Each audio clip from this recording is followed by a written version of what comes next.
بسم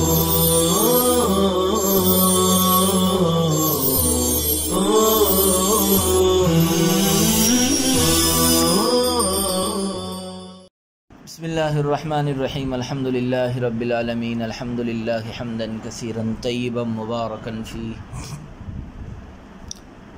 وصلی اللہ وسلم علی نبینا محمد وعلی آلہ واصحابہ وبارک وسلم تسلیما کثیرا کثیرا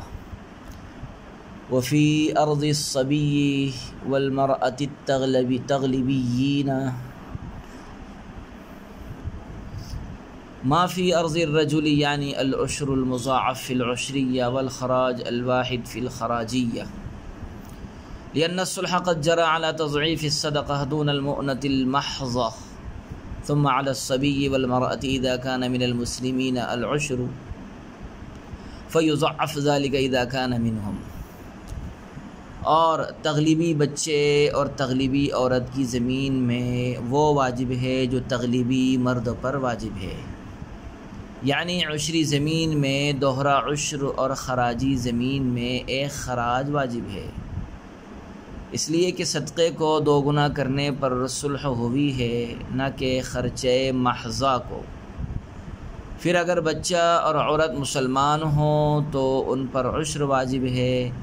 لہذا جب وہ تغلیبی ہوں گے تو عشر کا دو گنا واجب ہوگا. تغلیبیوں کی زمینوں پر واجب ہونے والے جبایات کا بیان. مسئلہ یہ ہے کہ تغلیبی بچے اور تغلیبی عورت کی عشری زمین میں تو دوہرا عشر واجب ہے، لیکن ان کی خراجی زمین میں ایک ہی خراج واجب ہے، جیسا کہ اسی تناسب سے تغلیبی مردوں پر وجوب ہے. اس حکم کی دلیل یہ ہے کہ حضرت عمر رضی اللہ عنہ کے عہد خلافت میں بنو تغلب سے دو گنا لینے کا جو معاہدہ ہوا تھا وہ صرف اور صرف عبادات یعنی عشر اور صدقات میں ہوا تھا. مؤنت محضہ مثلا خراج اور ٹیکس وغیرہ میں تضعیف کا معاہدہ نہیں ہوا تھا، اس لیے عشری زمین میں تو بنو تغلب سے دوہرا عشر لیا جائے گا، مگر خراجی زمین میں دوہرا خراج نہیں لیا جائے گا. اور صاف سیدھی بات یہ ہے کہ اگر بچہ اور عورت مسلمان ہوں تو ان کی عشری زمین میں عشر واجب ہے، لیکن اگر وہ مسلمان نہ ہو اور تغلیبی ہو تو عشر کا دو گنا واجب ہوگا. صاحب ہدایہ نے ثم علی الصبی سے اسی کو بیان کیا ہے. وَلَيْسَ فِي عَيْنِ الْقِيرِ وَالنِّفْتِ فِي أَرْضِ الْعُشْرِ شَيْءٌ لِأَنَّهُ لَيْسَ مِنْ أَنْزَالِ الْأَرْضِ وَإِنَّمَا هُوَ عَيْنٌ فَوَّارَةٌ كَعَيْنِ الْمَاءِ وَعَلَيْهِ فِي أَرْضِ الْخَرَاجِ خَرَاجٌ وَهَذَا إِذَا كَانَ حَرِيمُهَا صَالِحًا لِلزَّرَاعَةِ لِأَنَّ الْخَرَاجَ يَتَعَلَّقُ بِالتَّمَكُّنِ مِنَ الزَّرَاعَةِ. اور عشری زمین کے قیر تارکول، اسے ڈامر کہتے ہیں، تارکول، والنفط پیٹرول مٹی کا تیل، فی ارض العشری عشری زمین کے قیر یعنی تارکول اور نفط یعنی پیٹرول مٹی کے تیل کے چشمے میں کوئی چیز واجب نہیں ہے، کیونکہ تارکول اور پیٹرول مٹی کا تیل زمین کی پیداوار میں سے نہیں ہیں، اور یہ تو پانی کے چشمے کی طرح جوش مار کر نکلنے والا چشمہ ہے، اور اس پر خراجی زمین میں خراج واجب ہے، اور یہ حکم اس صورت میں ہے جب ان کے ارد گرد کی جگہ کاشتکاری کے لائق ہو، اس لیے کہ خراج تو زراعت پر قدرت سے متعلق ہوتا ہے. زمین سے نکلنے والے تیل کے چشموں میں عشر وغیرہ کا بیان. زمین سے نکلنے والے تیل کے چشموں میں عشر وغیرہ کا بیان. عبارت میں دو لفظ قابل غور ہے، آپ پہلے ان پر غور کر لیجئے. القیر اس کے معنی ہے سیاہ تیل، بعض لوگوں نے تارکول پر قیر کا اطلاق کیا ہے. نفط ایک طرح کا معدنی تیل جو بہت جلد آگ پکڑ لیتا ہے، عموماً اسے مٹی کے تیل کے لیے استعمال کرتے ہیں. صورت مسئلہ یہ ہے کہ تارکول اور پیٹرول کے چشموں میں عشر وغیرہ واجب نہیں ہے، اگرچہ یہ چشمے عشری زمین میں ہی کیوں نہ ہوں، کیونکہ وجوب عشر کا تعلق زمین کی پیداوار سے ہے اور قیر وغیرہ زمین کی پیداوار میں سے نہیں ہیں، بلکہ یہ تو پانی کے چشموں کی طرح جوش مار کر نکلتے ہیں، لہذا جب یہ زمین کی پیداوار میں سے نہیں ہیں تو پھر ان میں عشر بھی نہیں واجب ہوگا۔ اور اگر یہ چشمے خراجی زمین میں ہوں اور ان کے آس پاس کی زمین زراعت اور کاشتکاری کے قابل ہو تو پھر اس میں خراج واجب ہوگا، کیونکہ خراج کا تعلق پیداوار سے نہیں بلکہ کاشتکاری پر قدرت سے ہے، اور جب تارکول، پیٹرول وغیرہ کے ارد گرد کی زمین زراعت کے قابل ہے تو اس میں خراج واجب ہوگا، خواہ مالک زمین اس میں کاشتکاری کرے یا نہ کرے، بہر دو صورت اس میں خراج واجب ہوگا۔ باب من یجوز دفع الصدقات الیہ ومن لا یجوز، یہ باب ان لوگوں کے بیان میں ہے جنہیں صدقات دینا جائز ہے اور جن کو دینا جائز نہیں ہے۔ صاحب ہدایہ زکوٰۃ اور انواع زکوٰۃ کے بیان سے فارغ ہو کر مصارف زکوٰۃ کو بیان کر رہے ہیں۔ مختصراً آپ یہ یاد رکھیے کہ قرآن کریم نے زکوٰۃ کے کل 8 مصارف و اقسام بیان کیے ہیں، جن میں سے ایک قسم ساقط ہو گئی ہے، لہذا اب زکوٰۃ و صدقات کے کل 7 مصارف ہے جن کی تفصیل آ رہی ہے۔ قال الاصل فيه قوله تعالى انما الصدقات للفقراء والمساكين والعاملين عليها والمؤلفة قلوبهم وفي الرقاب والغارمين وفي سبيل الله وابن السبيل فريضة من الله، فهذه 8 أصناف وقد سقطت منها المؤلفة قلوبهم، لأن الله تعالى أعز الإسلام وأغنى عنهم وعلى ذلك انعقد الإجماع۔ فرماتے ہیں کہ اس سلسلے میں اللہ تعالیٰ کا ارشاد گرامی انما الصدقات للفقراء اصل ہے، چنانچہ یہ 8 اقسام ہیں جن میں سے مؤلفۃ القلوب ساقط ہو گئے ہیں۔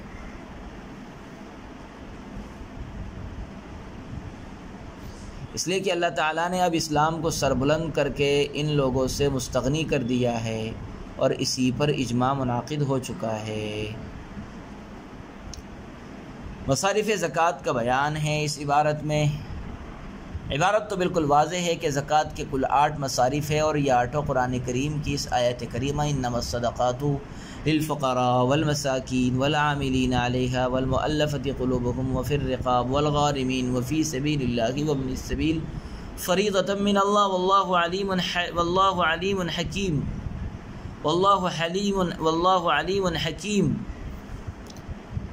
اس آیت کریمہ کی روشنی میں صدقات و زکوٰۃ کا سب سے پہلا مصرف فقراء ہے، دوسرے نمبر پر مساکین ہیں، تیسرے نمبر پر محصلین زکوٰۃ ہے،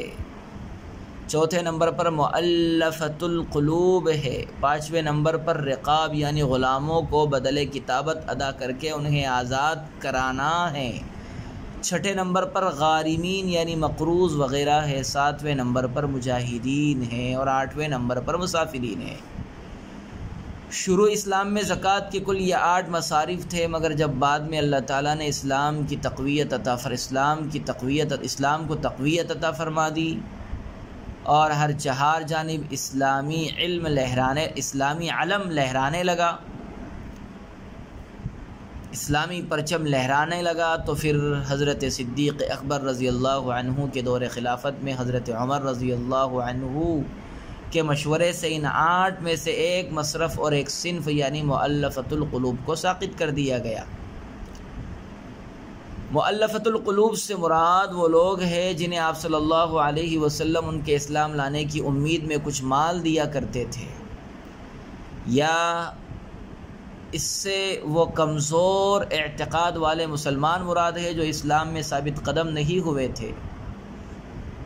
اور انہیں اسلام میں جمانے کے لیے کچھ مال دیا جاتا تھا۔ چنانچہ بقول صاحب عنایہ ان لوگوں میں عیینہ بن حصن، اقرا بن حابس اور عباس بن مرداس جیسے سرداران قریش نمایاں اور سر فہرست تھے۔ چونکہ انہیں اللہ تعالیٰ کے نبی دیا کرتے تھے، اس لیے صدیق اکبر کے زمانے خلافت میں ایک مرتبہ اول الذکر دونوں لوگ اپنی زمین کی معافی کے لیے آئے کہ اس میں سے عشر اور خراج وغیرہ معاف کرا دیا جائے، کیونکہ ہم تو مؤلفۃ القلوب ہے۔ اس پر حضرت صدیق نے فرمان لکھ دیا۔ یہ لوگ اسے لے کر حضرت عمر کے پاس شہادت کے لیے آئے۔ حضرت عمر نے اسے ریزہ ریزہ کر دیا اور فرمایا کہ کان کھول کر سن لو، تمہارے ساتھ جو رعایت کی جاتی تھی وہ اسلام کے حوالے سے تھی، مگر اب اس رعایت کا ناجائز فائدہ اٹھانے کی کوشش مت کرو، اور شرافت کے ساتھ اسلام میں رہنا ہے تو رہو، ورنہ میری تلوار تمہارا فیصلہ کر دے گی، جاؤ تمہیں کوئی معافی نہیں ملے گی۔ اسی وقت سے مؤلفۃ القلوب کا مصرف ساقط ہو گیا، اور اس مصرف کے سقوط پر حضرات صحابہ کا اجماع منعقد ہو گیا۔